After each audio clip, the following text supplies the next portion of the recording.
മക്കളെ നമസ്കാരം. പുതിയ ക്ലാസ്സിലേക്ക് എല്ലാവർക്കും സ്വാഗതം. ഇന്ന് നമ്മളൊരു ജംഗ്ഷനിൽ ചെന്ന് നിൽക്കുന്നതാണ് നമ്മളുടെ അവസ്ഥ, അല്ലെ?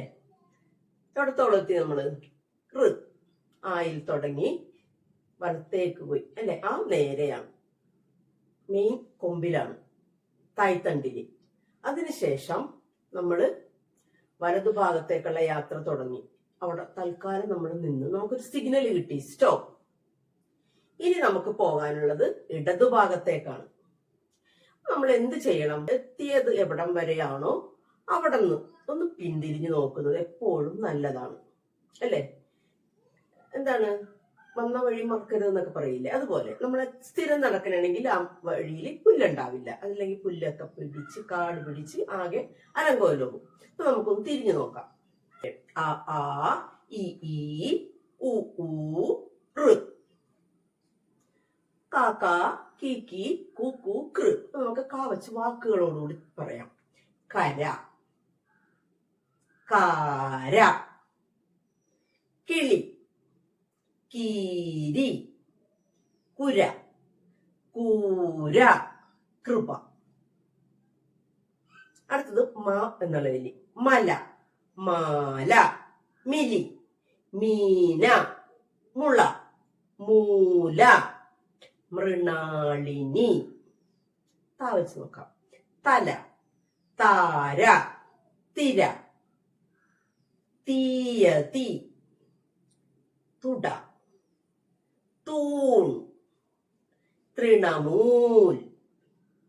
ഗ വെച്ചിട്ട് ഗമ, ഗാഥ, ഗിരിജ, ഗീത, ഗുഹ, ഗൂഗിൾ, ഗൃഹനാഥ. നമ്മളുടെ 7 അക്ഷരങ്ങള്, 1 6. 1 നമ്മൾ സ്ട്രെയിറ്റ് എസ് കൊടുക്കാം. 1 എസ് സ്ട്രെയിറ്റ്, നേരെ, ചിഹ്നങ്ങളില്ല. ബാക്കി 6 റൈറ്റ്, ആർ. അപ്പൊ നമ്മളിപ്പോ 1S 6R. സിഗ്നൽ കിട്ടി. എങ്ങോട്ടേക്കാണ്? ഇടതുഭാഗത്തേക്ക്. നമുക്ക് പോവാല്ലോ. ഇടതുഭാഗത്ത് ആദ്യത്തെ അക്ഷരം ഏതാ? എ. 2 വര പുസ്തകം എടുക്കുക. ഏറ്റവും ഇടതുഭാഗത്ത് എ എഴുതുക. ഓക്കെ. വാക്ക്: എലി, എരുമ,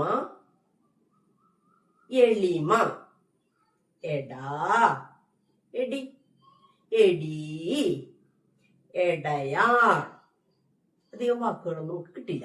എ വെച്ചിട്ട് കിട്ടും, കൂട്ടക്ഷരം വരും. ഇപ്പൊ എറണാകുളം എന്ത് വരും? നിസ്സാരം വന്നില്ലേ? അപ്പൊ അതുകൊണ്ട് നമുക്ക് കുറെ വാക്കുകളൊക്കെ വിട്ടുകളയേണ്ടി വരും. അപ്പൊ എ നമ്മളുടെ നെക്സ്റ്റ് ഭാഗം, അല്ലെ? അവിടെ നമ്മൾ ഏകാരം, അതല്ലെങ്കിൽ അതിനൊരു പേരുണ്ട്, പുള്ളി, അല്ലെ? നമ്മൾ പണ്ട് കണ്ണാടി നോക്കിയപ്പോൾ കണ്ട ചിഹ്നം പുള്ളി. ആ പുള്ളിക്ക് ഇമ്പോർട്ടൻസ് കൊടുത്തുകൊണ്ട് ഉള്ള വാക്കുകളായിരിക്കണം. അവിടെ നമ്മൾ വാക്കുകൾ തുടങ്ങുമ്പോൾ നമ്മൾ പഠിച്ച സ്വരാക്ഷരങ്ങൾ എഴുതാം. സ്വരാക്ഷരങ്ങളിൽ തുടങ്ങുന്ന വാക്കുകൾ എഴുതാം. നമ്മൾ ഇതുവരെ പഠിച്ച എല്ലാ ചിഹ്നങ്ങളും അവിടെ ഉപയോഗിക്കാം. ചില്ലക്ഷരം ഉപയോഗിക്കാം. പ്രത്യേകിച്ച് അനുസ്വാരവും കൂട്ടക്ഷരവും ചന്ദ്രകല ഉപയോഗിച്ചിട്ടുള്ള കൂട്ടക്ഷരവും വേണ്ട, അത്രേ ഉള്ളൂ കേട്ടോ. അപ്പൊ വാക്കുകൾ വായിക്കട്ടെ. അകലെ, അകലെ, അതെ, അവിടെ, ആരെ, ആരവിടെ, ഇവിടെ, ഇതിനിടെ, ഇതാ ഇവിടെ വരെ. ഒരു സിനിമയാണ്. ഇതാ ഇവിടെ വരെ. ഈ ചെടിയിൽ.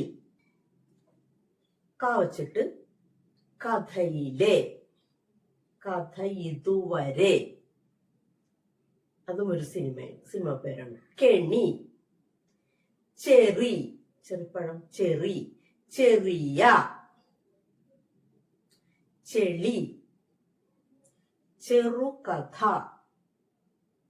ജനി, ടെൽമ, ഡൽഹി, ഡൽഫി, തെളിമ, പെൺമകൾ, pencil, berry berry, melanin, Merin, Lin.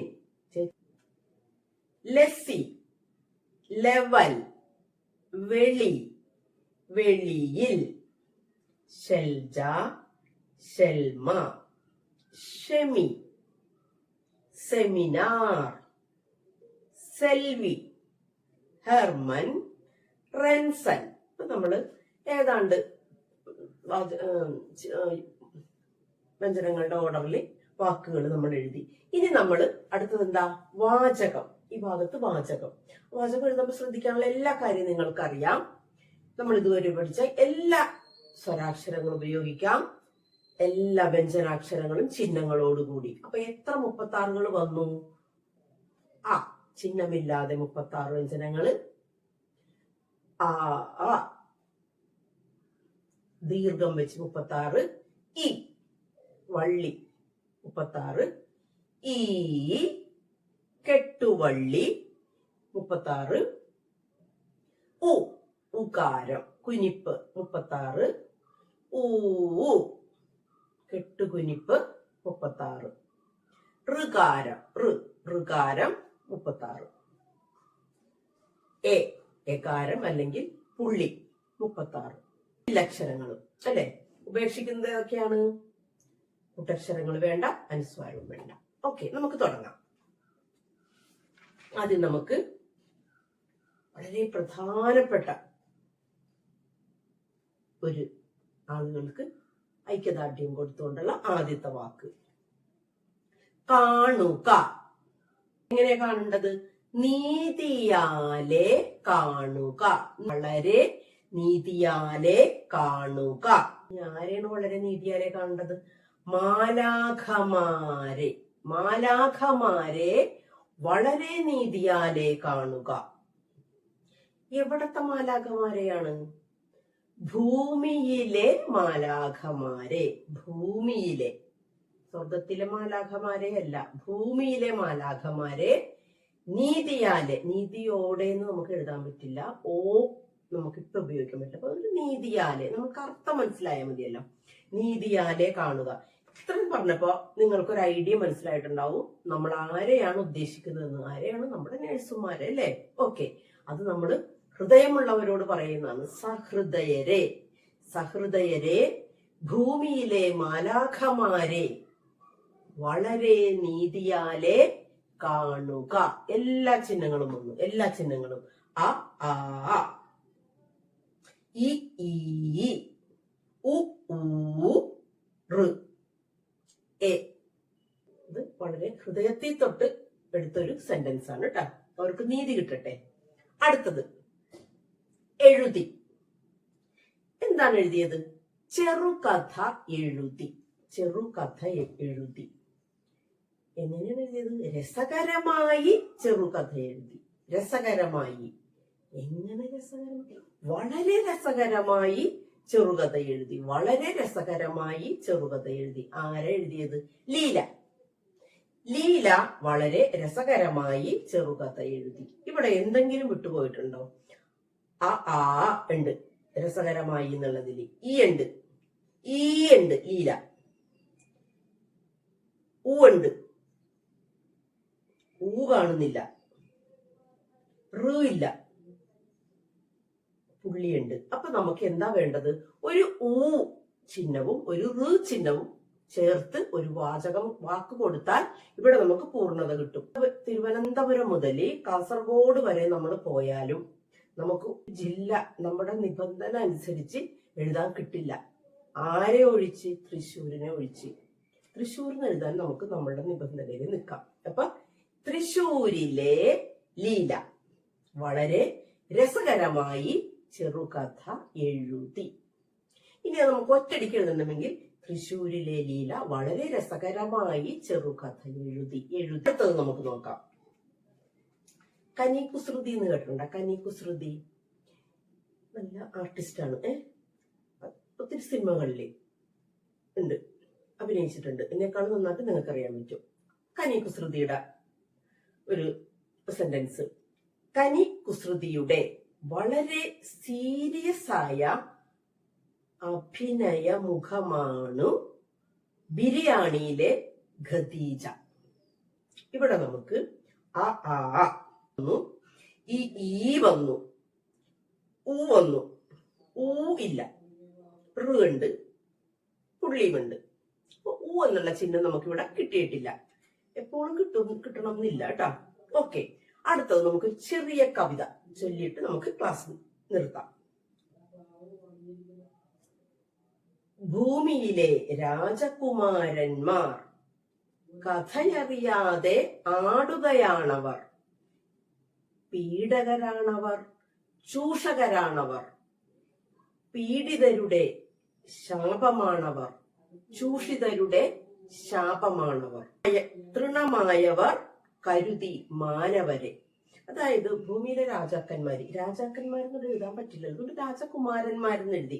അവർക്ക് ഒരു കഥയൊന്നും അറിയണ്ട, അവർക്ക് ഇങ്ങനെ ആടിയാൽ മതി. കഥ അറിയാതെ ഒരു യുദ്ധം അല്ലെങ്കിൽ ഒരു പ്രശ്നം ഒരു സ്ഥലത്ത് നടന്നാല് അതില് ഒത്തിരി ആളുകൾ ബുദ്ധിമുട്ടുകൾ സഹിക്കുന്നുണ്ട്, അതൊന്നും അവർക്ക് ബാധകമല്ല. അപ്പൊ അവരാരാണ് എപ്പോൾ അവർ പീഡിപ്പിക്കുകയുള്ളൂ, മറ്റുള്ളവർക്ക് പീഡനം കൊടുക്കുന്ന ഹോബി കണ്ടെത്തുന്ന ആളുകളാണ്. പീഡകരാണവർ, ചൂഷകരാണവർ. അവര് പീഡിതരുടെ, അതായത് ബുദ്ധിമുട്ട് അനുഭവിക്കുന്നവരുടെ ശാപമാണ് അല്ലെ. പീഡിതരുടെ ശാപമാണവർ, ചൂഷിതരുടെ ശാപമാണവർ.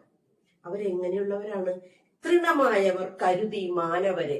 അവർക്ക് മനുഷ്യരൊക്കെ പുല്ലാണ്, എന്ത് കാണിച്ചാലും അവർക്കൊരു കുഴപ്പമില്ല കേട്ടോ. അപ്പൊ ഒരിക്കൽ കൂടി പാടാം.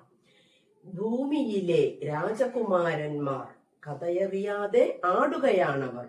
പീഡകരാണവർ, ചൂഷകരാണവർ. പീഡിതരുടെ ശാപമാണവർ, ചൂഷിതരുടെ ശാപമാണവർ. തൃണമായവർ കരുതി മാനവരെ. ഇപ്പൊ ഏതാണ്ട് അതിൻ്റെ എല്ലാം ചിഹ്നങ്ങളും ഉണ്ട് കേട്ടോ. ആ ഈ ഊ ഋ എല്ലാം ഉണ്ട് കേട്ടോ. പുള്ളിയൊക്കെ ഉണ്ട്. ഏതാണ്ട് ഒരുവിധമൊക്കെ ഒപ്പിച്ച് നമ്മളുടെ 9ാമത്തെ ക്ലാസ് കേട്ടോ. 8ാമത്തെ അക്ഷരം 9ാമത്തെ ക്ലാസ് ആണ്. എല്ലാവരും ഉഷാറായിട്ട് ചിഹ്നങ്ങളൊക്കെ എഴുതിയൊക്കെ അങ്ങോട്ട് പഠിക്കുക കേട്ടോ. അപ്പൊ ഇന്നത്തെ ക്ലാസ് ഒക്കെ കഴിഞ്ഞു. അടുത്ത ദിവസം നമുക്ക് അടുത്ത ക്ലാസ്സിലേക്ക്. അപ്പൊ നമ്മളുടെ 1S കഴിഞ്ഞു, 6R കഴിഞ്ഞു. 1S എന്താ? ആ. 6R എന്താ? റൈറ്റിലേക്കുള്ള ആ ഈ ഉ ഋ. 6 റൈറ്റിലേക്ക്. ആ മുതൽ ഋ വരെ അല്ലെ, ഋ വരെ 6. 6R കഴിഞ്ഞു. ഇനി അടുത്ത നമ്മളുടെ ഇടതുഭാഗത്തേക്കുള്ള യാത്ര എവിടത്തോളം പോകും നമുക്ക് നോക്കാം. Okay, bye bye. ഇന്നത്തെ ക്ലാസ് കഴിഞ്ഞു. നന്ദി, നമസ്കാരം.